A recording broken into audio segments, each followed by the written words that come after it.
안녕하세요. 늘 고민만 하다가 이제서야 즐겨 듣던 채널에 기분 좋게 사연을 쓰게 되었네요. 저는 제주도에서 먹고 살고 있는 올해 40의 남자입니다. 제 인생의 그래프는 곡선이 없고 수직으로 올랐다 낭떠러지처럼 쭉 내려갔는데요.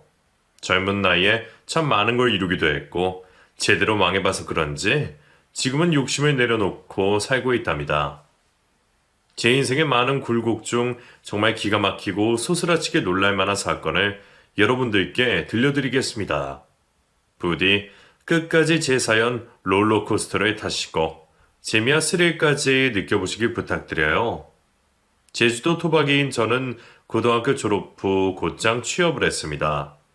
공부도 못하고 별다른 재능이 없어서 돈을 많이 버는 게 인생의 최대 목표였어요. 그래서 제 학력으로 고소득이 가능한 영업직을 생각했고 그 중에서도 가장 관심이 많이 가던 중고차 영업을 선택했답니다. 자동차에 대한 지식이 꽤 있어서 큰 어려움 없이 시작할 수 있었고 나름 괜찮은 월급을 받으며 1년의 시간을 버텼네요. 이후 저만의 노하우가 생겨 중고차 매매 단지에서 판매왕까지 하게 되었답니다. 수년 동안 판매왕을 지키다 보니 통장의 잔고도 빠른 속도로 쌓이더군요. 그래서 이왕 하는 거 제가 사장이 되어보자는 결심으로 영업소를 따로 차려서 직원 여럿을 두고 중고차를 끝없이 팔았답니다. 제 나이 29이 되었을 때 상상도 못할 만큼 많은 돈을 벌었어요. 대학 나와서 회사 다니는 친구들 모두가 부러워했죠. 저는 욕심을 거기서 멈추지 못하고 다른 사업을 감행하게 되었는데 그건 바로 렌트카 사업이었습니다. 제주도 여행객이 끊이지 않는 이상 렌트카 사업이 망할 리는 없었기 때문에 오래 생각하지 않고 중고차 사업을 정리했답니다. 그렇게 저의 재산 모두를 중고차 수십 대를 사서 사업을 시작했고 여행객들의 발이 끊기지 않을 정도로 제가 소유한 차가 단 하루도 쉬지 않았어요. 이대로라면 중고차 영업소를 했을 때보다 몇 배는 더 크게 성공할 수 있을 거라는 확신이 들었답니다. 저는 수입이 생길 때마다 중고차를 계속 들여와서 사업을 확장했어요. 몇 년이 더 지나고 렌트카의 수가 120대가 넘더라고요. 이제 제 인생은 완전히 폈구나 라는 생각을 하며 여유롭게 바다에 나가 낚시를 시작했답니다. 가만히 있어도 돈이 굴러 들어오는 상황이니 가능한 일이었죠. 저는 뒤늦게 배운 낚시가 너무 재밌어서 날씨가 좋은 날은 무조건 물고기를 잡으러 바다로 나갔답니다. 그런데 제가 회를 뜰 줄 몰라서 늘 바닷가 앞에 자리한 횟집에 가서 돈을 주고 회를 떴네요. 그 식당의 단골이다 보니 사장님 내와 가벼운 안부 인사는 물론이고 제가 무슨 일을 하는 사람인지 다 오픈했습니다. 사장님은 저 같은 사이를 두고 싶다고 입버릇처럼 말씀하셨는데 어느 날 진짜 당신의 딸을 저에게 소개시켜 주었답니다. 참돔 2마리를 낚아서 한 마리는 사장님에 드리고 한 마리는 제가 먹으려고 식당에 들어갔는데 어여쁜 아가씨가 수줍게 앉아 있었어요. 어이, 김구 맞는가? 어서 오게. 이쪽은 우리 딸이야. 내가 자네한테 소개해주겠다고 했었지? 서울에서 일하는데 모처럼 제주도에 내려와서 불렀네. 아, 사장님 따님이세요? 진짜 미인이시네요. 반갑습니다. 네, 반가워요. 서울에서 일하느라 힘드시죠?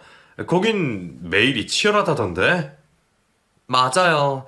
매일 전쟁 같은 날을 보내고 있어요. 지하철이 지옥철이라는 걸 실감하는 건 기본에, 회사에서 상사들 비위 맞춰가며 일하는 것도 힘들고, 허구한 날 야간하는 것도 무진장 힘들어요.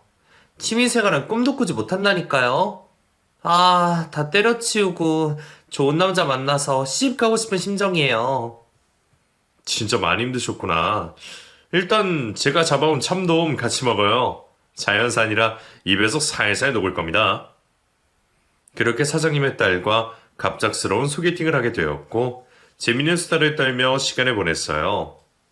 그런데 대화를 나눠보니 더 가깝게 지내고 싶은 욕심이 생겨서 사장님 내외가 보는 앞에서 만나보자고 이야기했습니다. 진우 씨, 진심이세요? 저 서울에 사는 건 아시죠? 우리가 만나려면 비행기를 타고 만나야 하는데 가능하겠어요? 형아 씨, 얼마든지 가능합니다. 제가 매주 비행기 타고 날아갈게요. 좋아하는 사람 만나러 가는 건데 그 정도도 못하겠어요? 제가 은근슬쩍 좋아하기 시작했다는 말을 꺼내자 영아 씨 얼굴이 불그레졌는데 그녀도 싫지 않은 내색이었답니다. 그렇게 사귀기로 하고 매주 금요일에 비행기를 타고 서울까지 가서 영아 씨를 만났답니다. 2박 3일간 연애를 해야 해서 잘 곳이 없던 저는 영아 씨 자취방에서 밤을 보내게 되었어요. 젊은 남녀가 한 방에서 잠을 잤으니 말씀드리지 않아도 얼마나 뜨거웠는지 예상되시죠? 그래서 저희는 3개월 동안 무진장 깊은 사이가 되어버려서 하루도 떨어지기 싫은 연인이 되었답니다. 그래서 저는 영아 씨에게 결혼해서 제주도에서 같이 살자고 청혼했어요. 그녀 역시 저와 같은 마음이어서 쉽게 허락을 해주었고요. 그래서 결혼식까지 초고속으로 끝낸 저희는 부부가 되었고 제주도에서 삐까뻔쩍한 주택집을 신혼집으로 구했답니다. 처부모님이 되신 사장님 내에도 당신들의 딸이 서울에서 고생하지 않고 고향에 내려와 살림만 하고 지내는 것에 무척이나 기뻐하셨어요. 사이를 잘 둬서 너무 좋다고 입에 침이 마르도록 칭찬을 해주셨죠. 아내는 살림만 하며 6개월의 시간을 보냈는데 나중에는 답답하다며 일을 시작하고 싶다고 하더라고요. 자기야, 자기 렌트카 사무실에 격리 직원 필요하지 않아?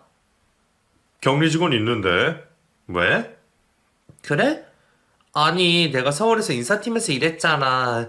그래서 격리일도 수월하게 잘할 수 있거든. 일은 시작하고 싶은데 목 같은 상사 만날까봐 걱정이 돼서 자기 회사에 들어갈까 했지. 그랬어? 그럼 우리 렌트카 회사에 취직해. 격리가 한 명 있는 것보다 2명 있는 게 좋지 않겠어? 정말? 그럼 나 취직한 거야?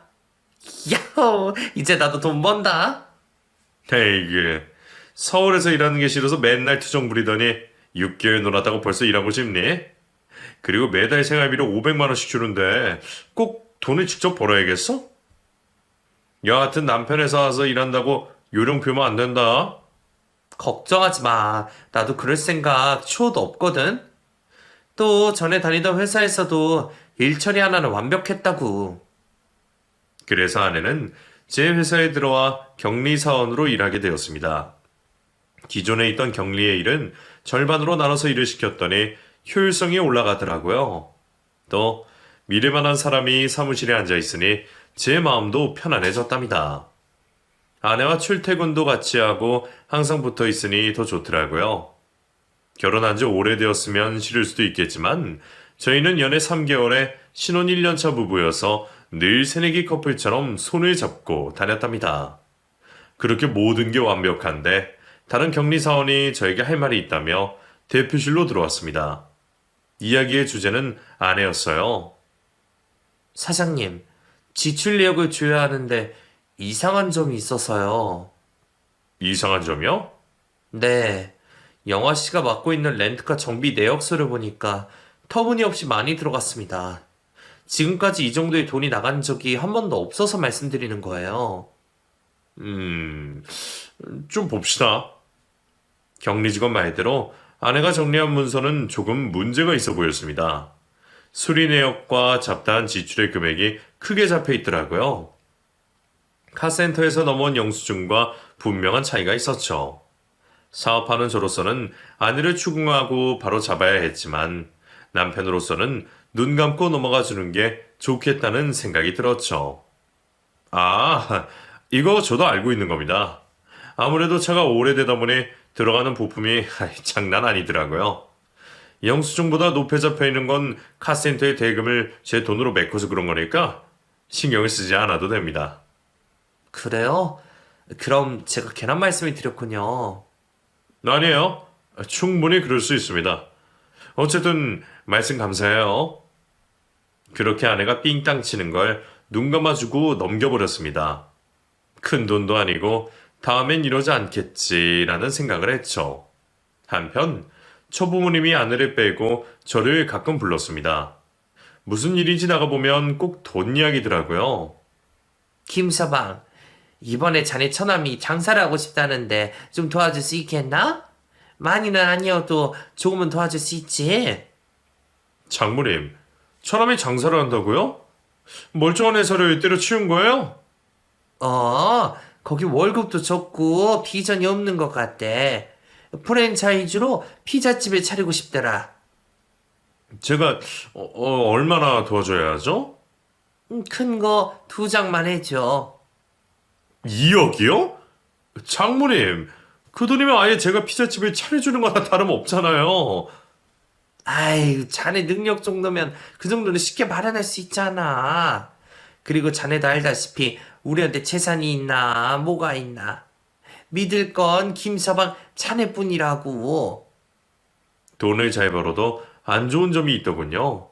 시시때때로 수백만 원을 받아가는 처부모님의 장사한다고 겁먹던 처남까지 제 돈을 수차례 받아갔답니다. 거기에다 매달 처부모님의 용돈까지 갖다 바쳐야 했으니 처가 식구들을 만나는 게 무척이나 겁이 났어요. 제주도 렌트카 사업은 꾸준히 잘 돌아가고 있었는데 갑자기 렌트카 사업을 하겠다고 나서는 사람이 기하급수적으로 늘어났습니다. 제주도를 떠올리면 렌트카 사업이라고 판단할 만큼 많은 사람들이 도전장을 내밀었어요. 결국 렌트카 사업은 나눠먹기식으로 변질되어 버렸고 그 많던 고객들이 5천 원이라도 싼 차를 렌트하러 다른 사업장을 찾아갔네요. 매출은 급감했고 주차장에서 놀고 있는 차들이 즐비했죠. 이걸 어떻게 헤쳐나가야 하나 몇 달을 고민해 봤는데 렌트 비용을 낮춘다고 해서 달라질 것으로 판단되지 않았습니다. 그렇게 고심하고 있는데 아내가 다른 돌파구가 있다며 말하더군요. 자기야, 우리 렌트카 사업 접어버리고 초콜릿 사업하는 게 어때? 초콜릿? 내가 하는 사업하고 너무 다른 사업이라 황당한데. 에이, 사업의 종목이 뭐가 중요해. 뭐가 더 많은 이윤을 남기는지가 중요한 거지. 요즘 제주도에서 초콜릿 사업이 시작한 거 알지? 그런데 문제가 뭔지 알아? 가격이 비싸다는 거야.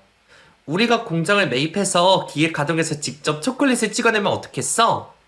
판매 가격이 저렴하고 남는 것도 많을 거라고. 1년 정도는 홍보한다 생각하고 이유는 내후년부터 바라보면 좋을 것 같아.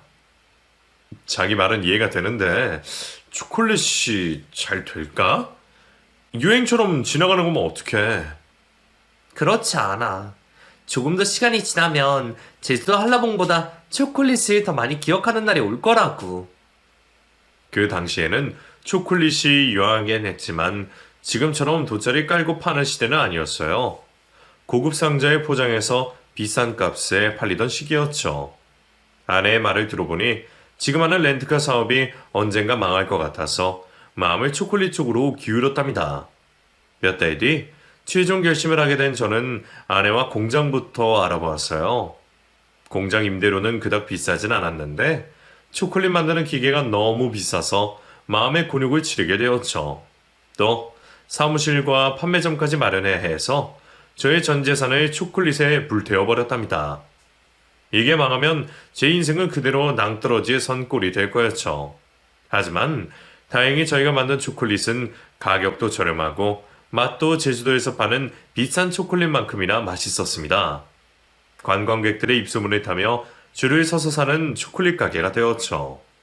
저와 아내는 욕심을 더 내서 제주도에 있는 마트와 관광지 앞에 유통을 시켜서 엄청난 매출을 내기 시작했답니다.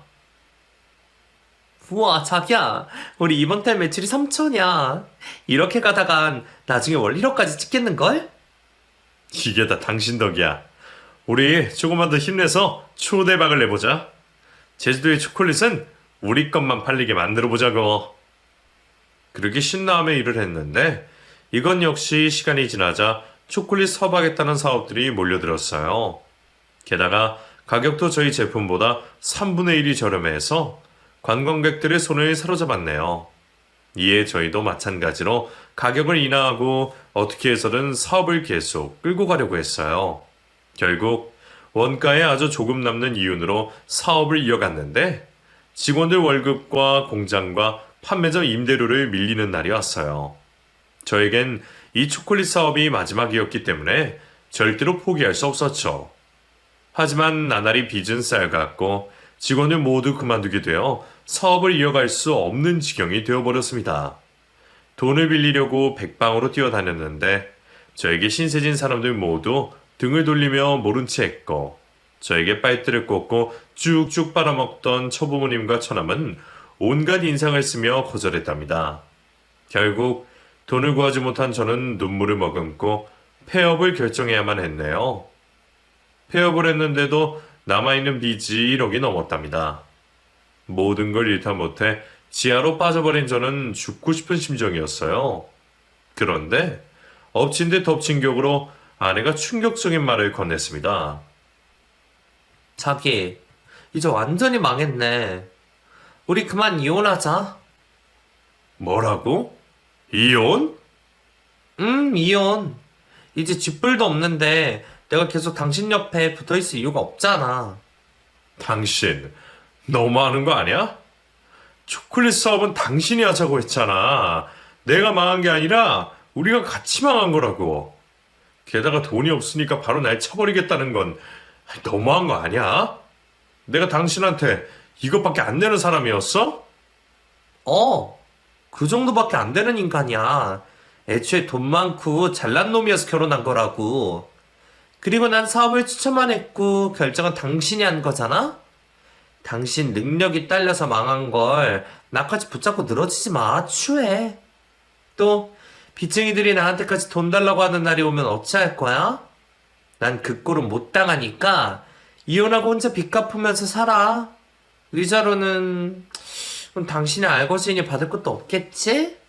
아휴, 이런 인간을 믿고 결혼한 내 잘못이지. 당신 말 다 했어? 그동안 내 옆에서 호강하면서 살았을 때는 좋아 죽더니 그깟 돈 때문에 남편을 버린다고? 그깟 돈? 야, 돈이 전부고 돈이 최고야. 사람 죽고 사는 거 다 돈 때문이라고. 이 등신아. 여하튼 이혼해. 난 너 같은 머저리하고 하루도 같이 못 살 것 같으니까. 그리고 난 이미 만나는 남자 있어. 걔 탄탄한 회사를 운영하는 멋진 남자라고? 뭐? 지금 너 바람을 피우고 있다는 거야? 아이씨, 내가 실패하니까 바로 다른 남자를 찾은 거야? 당신 진짜 강적이다. 어떻게 사람 뒤통수를 이렇게 칠 수가 있니? 자업자득이야. 난 무능한 놈이랑은 말도 섞지 않으니까 입 닥치고 이혼 도장이나 찍어. 위자료도 못 받고 이혼하는데 내가 바람을 피는 건 아무것도 아니지 않아? 사업 실패로 가슴이 찢어질 듯 아팠는데 아내의 이혼 요구에 심장이 사라진 기분이 들었습니다. 얼마나 충격을 먹었는지 하루 종일 실없이 웃기만 했다니까요. 어쨌든 제 상황이 이혼 소송이니 뭐니 할 정신이 없어서 아내의 요구대로 이혼 서류에 도장을 찍게 되었고 사업장을 정리하며 나온 돈으로 일부 빚을 갚았답니다. 집도 절도 없어진 저는 고시텔로 들어가 지내야 했어요. 또 신용불량자가 되어서 아무런 일도 할 수 없었답니다. 빚쟁이들의 전화를 계속 수신 거부하며 쥐죽은 듯이 숨어 지내야 했죠. 제게는 꿈도 꾸지 않고 남아있는 빚을 어떻게 충당해야 하는지 고민을 거듭했답니다. 고시원에서 2달이 지나자 더는 한 푼의 돈이 없어서 큰 문제였어요. 굶는 건 괜찮았는데 당장 고시원비를 내지 않으면 쫓겨나서 노숙을 할 판이었죠. 신용불량자인 제가 할 수 있는 일을 찾아봤지만 아무것도 없었습니다. 그래서 지푸라기라도 잡는 심정으로 고시원 주인에게 찾아가 부탁을 했어요. 저 사장님, 다음 달 고시원비가 없어서 그러는데 여기서 일을 해서 충당하면 안 될까요?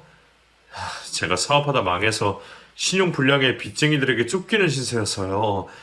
매일 청소하고 허드렛 일 다 할 수 있습니다. 고시원 주인은 중년의 여자였는데 항상 세련된 복장으로 가끔씩 들렸습니다. 아, 2달 전에 들어온 아저씨구나. 그런데 사업하다 망했어요. 저런 사정이 딱하네. 그런데 여기 아저씨처럼 망한 사람들이 넘쳐나요. 다들 희망을 가지고 사니까 아저씨도 희망을 잃지 마세요. 네, 말씀 감사합니다. 그런데 제가 일을 할 수 없는 상황이었어요. 요즘은 알바도 신용불량자를 안 시켜주더라고요. 할 수 있는 일이 아무것도 없어서 부탁드려요. 여기 고시원에서 일하게 해주신다면 삐까뻔쩍한 고시원으로 만들겠습니다. 아저씨가 청소 안 해줘도 직원들이 깨끗이 잘해요. 아시지만 고시원 일은 못 주겠네요. 아, 그렇군요. 알겠습니다. 그럼 어떻게 해서든 고시원비를 마련해 볼게요. 저는 등을 돌리고 방으로 돌아가려고 했습니다. 그런데 주인이 저를 부르더라고요. 아저씨, 어디 가세요? 한국말을 끝까지 들어봐야지. 아저씨, 돈 벌고 싶지 않으세요? 네? 아니요. 벌고 싶습니다. 무슨 일이든 시켜만 주시면 최선을 다하겠습니다. 저에게 희망의 밧줄을 내려준 고시원 주인에게 고개 숙여 감사를 전했어요. 그러자 주인이 자기 방으로 들어오라고 하더군요. 뭔가 깨름칙하긴 했지만 돈 벌 수 있는 기회를 생각하고 들어갔네요. 앉아요. 안 잡아먹을 테니까. 아, 네, 사장님. 내가 시키는 일은 은밀하게 해야 해요. 무슨 일인지 여쭤봐도 될까요? 그러자 주인이 사진 한 장을 던져주었습니다. 내 남편이에요. 사진 뒷면에 집 주소, 회사, 골프장, 단골 식당 같은 데 다 적어놨으니 뒤를 좀 캐줘요. 이 인간이 바람을 피우고 있는데 증거를 못 잡아서 아직까지 이혼을 못하고 있네. 불륜을 잡고 소송으로 가야 제대로 한 몫을 받을 수가 있거든. 아, 남편분의 불륜 증거를 잡아오라는 겁니까? 맞아요. 아주 철두철미한 놈이라 흥신소나 심부름 센터에서도 잡아내지 못했어요. 분명 바람은 피우고 있는데 말이에요. 이 인간 소송에서 위자료를 왕창 뜯어낼 생각이라 이혼 안 하고 몇 년을 버텼죠. 아유, 내가 별소리 다 하네. 어쨌든 성금으로 100만 원 드릴 테니까 증거 가져오면 500만 원이 드리죠. 500만 원이요? 아, 큰 돈이라 좋긴 한데 흥신소에서도 못 잡은 걸 제가 잡을 수 있을까요? 지금 아저씨 지푸라기라도 잡아야 할 절실한 상황 아닌가요? 당장 잘 곳이 없어지게 생겼으니 알아서 잘해봐요. 네, 목숨 걸고 꼭 불륜 증거를 가져오겠습니다. 고시원 주인은 저에게 100만 원을 주었고 저는 그 돈의 일부로 소형차를 렌트했습니다. 500만 원이면 1년 이상을 잘 곳 걱정은 하지 않아도 되었으니 무조건 성공하기로 다짐했어요. 주인 남편의 회사 앞에서 그를 기다리다 발견해서 뒤를 쫓아갔는데 동성 친구들과 식당에서 밥을 먹고 골프장에 들어가더라고요. 주인이 준 돈으로 골프장에 입장해 감시하는데 건전하게 골프만 치다가 헬스장으로 자리를 옮겼답니다. 저는 헬스장은 굳이 들어가지 않고 건물 입구 앞에서 기다렸어요. 밤이 깊어서야 헬스장에서 나온 주인 남편은 차를 타고 집으로 떠났답니다. 며칠 동안 따라다녔는데 그의 동선은 바뀌지 않고 똑같았습니다. 바람을 피우기는커녕 바른 생활 사나이에 가까웠어요. 왜 흥신소와 심부름센터에서 증거를 못 잡았는지 쉽게 납득이 갔죠. 고시원 주인이 의부증이 아닐까 하는 의심까지 들었답니다. 그래서 빈손으로 고시원에 들어갈 때마다 고시원 주인의 쯧쯧거리는 무시의 말을 들어야 했고 빨리 증거를 잡지 못하면 고시원에서 쫓겨날 거라고 으름장을 놓았어요. 잠잘 곳이 절실했던 저는 없는 증거라도 만들어야겠다는 생각까지 했답니다. 이튿날 주인 남편보다 먼저 회사 앞에 도착했어요. 일부러 일찍 나가서 뭔가 있으려나 하고 기웃거렸죠. 회사 안에는 들어갈 수 없으니 차 안에서만 5만 가지를 생각하고 있었습니다. 그런데 잠시 후 회사 안으로 들어가는 여자가 제 눈에 선명하게 보였어요. 제 전처였기 때문이죠. 저와 이혼하고 새로 입사하는 회사가 여기였구나 생각하고 말았죠. 그리고 점심시간까지 잠복하고 기다리는데 이상한 점을 발견했습니다. 주인 남편의 회사 직원은 15명 정도가 된다고 했는데 제 전처와 사장인 고시원 남편만 나오지 않더라고요. 거기서 제 머리가 띵 하고 울렸습니다. 회사 내에서 바람을 피울 거라고는 상상도 못했는데 지금 상황이 딱 들어맞더라고요. 그렇게 의심을 하고 있는데 잠시 후 고시원 주인 남편인 사장과 전처의 모습이 보였습니다. 두 사람은 활짝 웃으며 식당으로 향하더군요. 그제야 확실하게 알 수 있었습니다. 제가 쫓는 남자의 바람 상대가 전처라는 걸 말이죠. 그 사실이 어이가 없긴 했지만 이젠 저와 상관없는 여자여서 크게 기분 나쁘진 않았습니다. 어쨌든 바람 현장을 잡으려면 회사 안으로 들어가야 하는데 도무지 방법이 떠오르지 않았어요. 1시간 뒤 회사 사람들 모두가 돌아오고 사장과 전처도 돌아갔어요. 그런데 그때 정수기 물을 배달하는 사람이 눈에 들어왔습니다. 저는 급하게 차에서 내려 그 남자에게 달려갔습니다. 저기, 백운 시럽에 배달 오신 거죠?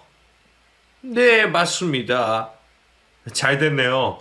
이거 저 주세요. 제가 올라가는 김에 가져가겠습니다. 바쁘실 텐데 그만 가보세요. 정말요? 이런 적이 한 번도 없었는데 여기 새로 오신 분인가 봐요. 그럼 믿고 가겠습니다. 저는 주머니에서 미리 구비해둔 소형 카메라를 확인하고 무거운 물통을 짊어지고 사장과 전처가 있는 회사 문 앞에서 초인종을 울렸고 배달원이라는 말에 쉽게 들어갈 수 있었습니다. 그리고 직원이 물통을 갈아야 할 정수기가 사장실 정수기라고 친절하게 알려주어서 그리로 들어갔습니다. 모든 게 수월하게 돌아가는 상황이었죠. 다행히 고시원 주인이 사장은 물통을 가는 저에게 시선을 한 번도 주지 않고 전화 통화했는데 여념이 없었습니다. 정수기 물통을 갈고 소형 카메라를 어디다 둘까 눈치를 보다가 볼펜 여러 자루가 꽂혀있는 컵처럼 생긴 볼펜 꽂이에 슬쩍 넣었답니다. 대충 인사를 하고 서둘러 사무실에서 빠져나와 참아왔던 숨을 거칠게 몰아쉬었습니다. 이제 증거만 올리면 되는데 다시 회사 안으로 그것도 사장실에 들어가 소형 카메라를 어떻게 수거해 올지 떠올려봤는데 도통 머리가 굴러가지 않았습니다. 그래도 일단 절반 가져왔으니 오늘은 푹 자고 다음에 생각하기로 마음먹었어요. 그리고 2, 3일 사장의 회사 앞에서 잠복했는데 역시나 전처와 늦게 점심 먹으러 나오더군요. 그렇다면 소형 카메라에 뭔가가 찍혔을 확률이 높을 거라 판단했죠. 저는 열심히 머리를 굴려 다시 시장실에 들어갈 방법을 생각했고 고시원 주인을 찾아갔습니다. 사장님, 퀵 하나 보내시죠. 퀵이요? 무슨 퀵이요? 남편분에게 아무거나 퀵으로 보내주세요. 제가 퀵 서비스 직원으로 사무실에 들어가야 해서요. 그 말에 주인은 눈을 부릅뜨며 물었습니다. 설마 바람난 년이 회사 내에 있어요? 아직은 확실하지 않은데 곧 알게 되실 겁니다. 좋아요. 책이나 한 권 넣어서 줄게요. 그런데 아저씨, 이렇게 능력 있네요. 다른 사람들은 회사 안까지 들어갈 생각 안 하던데. 사장님 말씀대로 제 상황이 엄청 절실하잖아요. 못할 게 없는 상황이니 무엇이든 해야죠. 고시원 주인은 노란 봉투에 아무 책 한 권을 넣고 저에게 건네주었습니다. 그리고 제 전처에 제 신분이 발각될 것을 대비해 오토바이 매장을 가서 헬멧을 잠시 대여했답니다. 이윽고 사장의 사무실에 들어서자 직원 하나가 막아서며 물었어요. 그거 뭐예요? 놓고 가세요. 안 됩니다. 사장님께 직접 배달하라는 고객님의 요청이 있어서요. 그래요? 사장님은 저쪽이니까 들어가 보세요. 하마터면 실패할 뻔했는데 다행히 위기를 넘겼어요. 그리고 사장실에 들어가 서류 봉투를 건네주었더니 여전히 전화 통화하느라 바쁜 사장은 책상 위에 놓으라고 손질을 했어요. 그 다음 볼펜 꽂이를 꽂힌 소형 카메라를 수거하는 게 일이었는데 쉽지 않았습니다. 그래서 전 볼펜 꽂이를 실수인 척 엎어버렸어요. 아유, 죄송합니다. 사장님, 제가 정리하고 나가겠습니다. 아이, 뭐야. 대충 하고 나가. 네네, 금방 됩니다. 다행히 소형 카메라를 제 손에 넣게 되었고 무사히 사장실에서 나왔어요. 그리고 사무실을 걸어 나오는데 전체의 얼굴이 보이더군요. 이렇게 다시 만나니 찝찝한 기분이었습니다. 안전하게 차에 도착한 저는 소리를 꽥 지르며 포효했습니다. 그리고 바로 노트북에 연결해 어떤 영상이 찍혔는지 확인했죠. 초조하게 영상을 빨리 돌리고 있는데 이윽고 점심시간이 되자 전처가 사장실로 들어가더라고요. 그리고 이어지는 행동은 생각했던 대로 사장과 전처가 불륜을 저질렀답니다. 얼마나 더럽던지. 영상을 바로 꺼버리고 헛구역질을 했네요. 그래도 500만 원을 벌었다는 사실에 기분이 매우 좋았답니다. 그런데 전처의 얼굴을 보았더니 뭔가 떠올랐어요. 예전에 격리 직원이 저에게 렌트카 수리비가 높게 책정되었다고 했던 말이요. 그동안 까먹고 있었는데 이제야 전처가 했던 짓이 생각난 겁니다. 그래서 전 고시원 한 자리에 모아둔 서류들을 꺼내 들었어요. 렌트카 사업장과 초콜릿 사업장부를 펼쳤답니다. 하나하나 꼼꼼하게 읽어보는데 역시나 이상한 점이 눈에 들어왔어요. 전처가 삥땅을 친 건 알고 있었지만 액수가 꽤 커 보였습니다. 초콜릿 사업을 할 때는 이름 모를 업체에 대금을 지불했더라고요.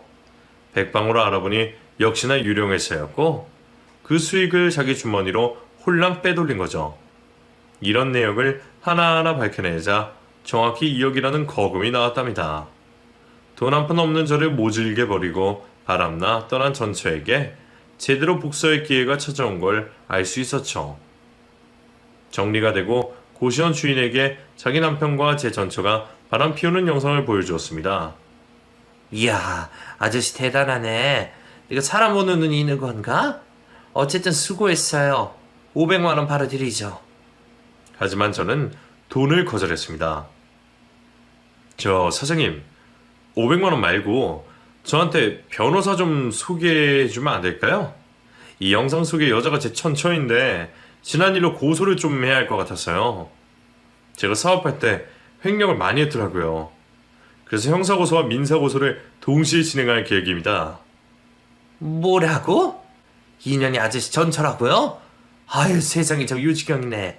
이게 인연이라고 해야 해? 악연이라고 해야 해요? 사장님과 저는 인연이고 영상 속 저것들은 우리한테 악연이죠. 듣고 보니 맞는 말이네요. 여하튼 나는 아저씨 덕분에 이혼 소송할 수 있게 되었으니까 인연이 맞죠.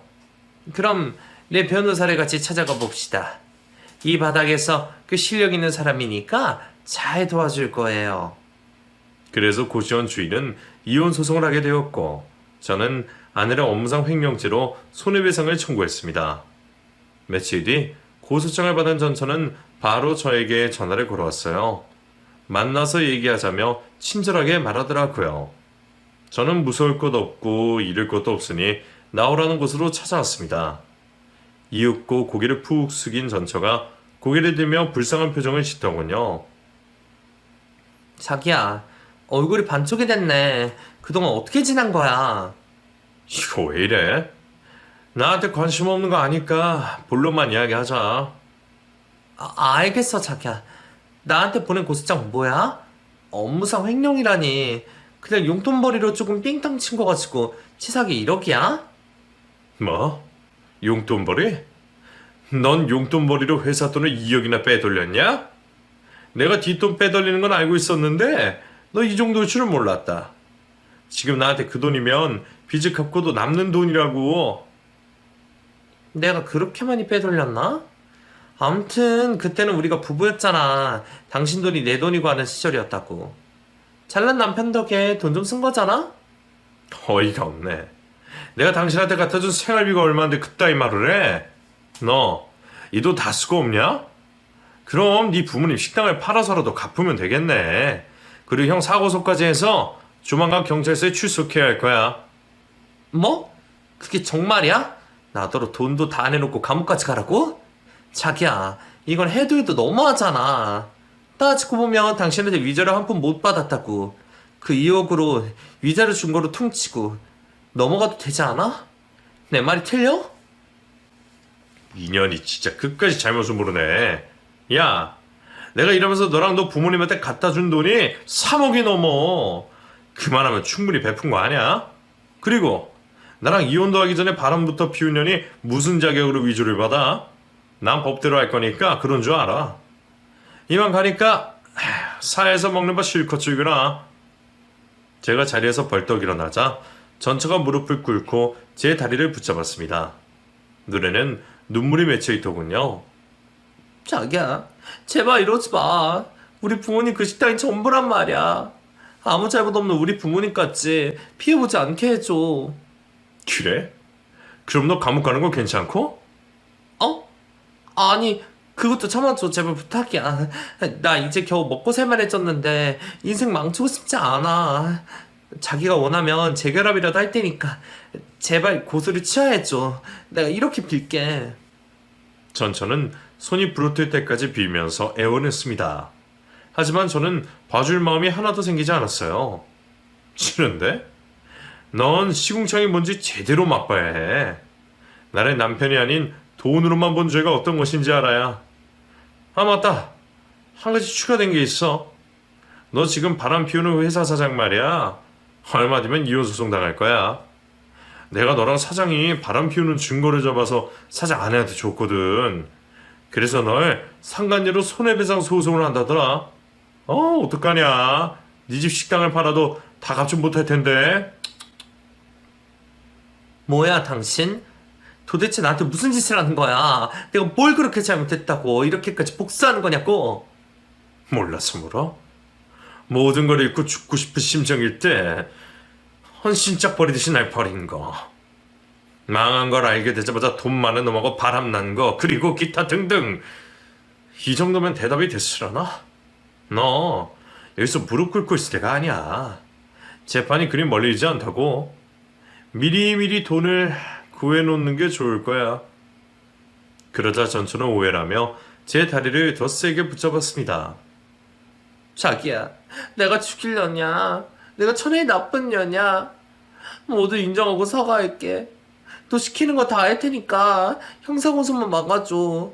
돈은 어떻게 해서든 구해볼 테니까 감옥에만 가지 않게 해달라고. 그거 이미 경찰이 수사 중이어서 내 힘으로 안 돼.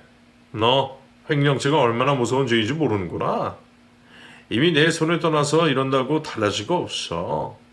그러니까 마음에 준비하고 재판대 보도록 하지. 그렇게 모든 걸 정확하게 인식한 전처는 표정을 싹 바꾸더라고요. 그리고 벌떡 일어나서 제 뺨에 날리려고 손을 뻗었는데 제가 잽싸게 손목을 잡아챘네요. 아이, 이제 본색이 나오네. 그래, 이래야 너답지. 나쁜 자식. 아무리 그래도 한때 부부였던 나를 이렇게 망가뜨려야겠니? 이에는 이, 눈에는 눈. 그게 새롭게 생긴 내 좌우명이야. 모든 결정을 내린 건 내가 맞지만 초콜릿 사업을 부추긴 건 당신이었어. 그때는 사랑의 힘으로 결심을 한 거라고. 그런데 결과가 어땠니? 네가 하자던 사업이 망하니까 바로 딴 남자로 갈아탔잖아. 그때 내 속에 얼마나 문드러졌는지 가늠은 되니? 그래서 너도 똑같이 속 좀 쓰려봐. 그래야 공평하잖아, 이년아. 전처는 바닥에 주저앉아 울고 불며 난리를 치기 시작했고 저는 혀를 차고 뒤돌아 나왔습니다. 속이 뻥 뚫려서 웃음이 절로 나오더라고요. 그렇게 얼마 뒤 전처는 업무상 횡령죄로 징역을 선고받았고 저에게 2억의 손해배상을 하라는 명령을 받았답니다. 회사 돈이라 못 받을 수 있는 상황이었는데 판사님은 그 돈이면 충분히 부도를 막을 수 있었을 거라며 이 같은 선고를 내려주셨죠. 또 고시원 주인이 이혼 소송과 함께 상간녀 소송까지 해서 막대한 위자료를 물어줘야 했답니다. 바람난 사장은 고시원 주인에게 절반이 넘는 재산을 넘겨주게 되었는데 전처에게는 한 푼도 도움을 주지 않았어요. 사장에게 전처는 상간녀 그 이상이 아니었던 거죠. 그래서 전 장인 장모는 식당을 정리하고 살고 있던 집까지 팔아서 손해배상을 해주었답니다. 일가족이 처절하게 망해버린 거죠. 생각해보니 제 사업이 위태할 때 처부모가 등을 돌리며 모른 채 했던 순간이 떠올랐어요. 저에게 많은 돈을 받아갔으면서 아주 매정하게 무시했던 날들이요. 저의 복수는 그렇게 막을 내리게 되었습니다. 통장에 2억이 들어오자마자 1억은 빚 갚는데 모두 쓰게 되었고 남은 1억으로 무엇을 할지 궁리해보았어요. 다시 사업을 할까 하는 생각이 스쳐갔지만 욕심낸 저의 인생의 끝이 어땠는지 제대로 보았으니 죽는 날까지 사업은 절대 손도 대지 않기로 했답니다. 결국 초심으로 돌아가 중고차 매매단지에 있는 한 영업소 직원으로 들어가 일을 시작했어요. 과거로 회상하면 아깝긴 하지만 이렇게 사는 것도 충분히 행복하고 감사한 일이라고 여기며 지내고 있답니다. 그래도 옛날 실력이 녹슬지 않아서 판매 1등까지는 아니어도 5등 안에 드는 영업사원으로 열심히 일하고 있습니다. 저처럼 실패를 겪고 배신까지 당한 사람이 세상에 한둘이겠어요? 지금 제 이야기를 듣는 분들 중에서도 사업 실패로 많은 고난을 겪으셨을 분들이 계실 것 같습니다. 그런 분들께 저의 사연이 작은 위로가 되셨기를 소망합니다. 끝까지 경청해 주셔서 감사드려요. 모두 좋은 하루 보내시기 바랍니다. 안녕히 계세요.